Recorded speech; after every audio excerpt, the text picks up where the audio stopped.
दरियाए सिंध के पानियों में घिरा 5165 स्क्वायर फुट पर मुहित साधु बेला पाकिस्तान में रकबे के लिहाज से हिंदू मजहब का सबसे बड़ा मुकद्दस मुकाम है। यहाँ तक पहुँचने का वाहिद जरिया कश्ती है। साधु बेला एक जजीरा था। 1823 में बाबा बनखंडी महाराज, जिनका नाम ओरिजिनली बाबा बालचंद जी था, वो नेपाल से रिटर्न करते हुए यहाँ जब सिंधु नदी पहुँचे तो वहाँ पे उन्होंने विश्राम किया था। उस धरती माता ने उनको इतना प्यार दिया कि वो यहीं रह गए।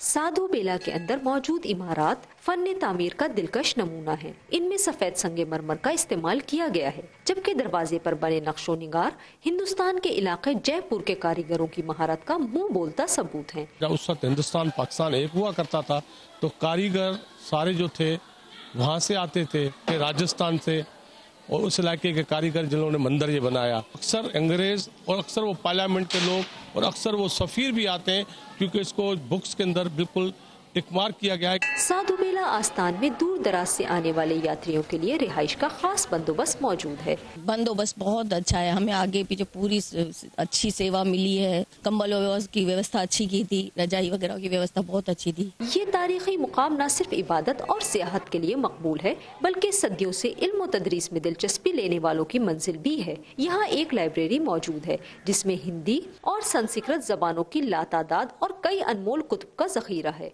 इनसे न सिर्फ माजी में साधु फैजियाब हुए, बल्कि ये सिलसिला आज भी जारी है। यहाँ पर जो मौजूदा गद्दी नशीन हैं आचार्य स्वामी गौरी शंकर दास जी महाराज, वो भारत से आते हैं। पिछले 4 साल हो गए हैं वो आ रहे हैं। साधु हैं। पार्टीशन से पहले यहाँ महंत बाबा हरनाम दास थे, तो उस समय में बहुत से साधु यहाँ पर रहते थे। उनको यहाँ के जो मौजूदा साधुस थे, आचार्य साधुस थे, वो उनको विद्या देते थे, उनको पढ़ाते थे। अभी इनका कम होना ये है कि यहाँ पर संस्कृत जानने वाले बहुत ही कम हैं। कोई साधु बेला दिल में मन्नत लिए आता है तो कोई सैर की खातिर और कोई इल्म में इजाफा करने। यहाँ की तारीखी दरोदीवार सभी को खुशामदीद कहती है। Kiran Mirza, voice of America, Sukkur.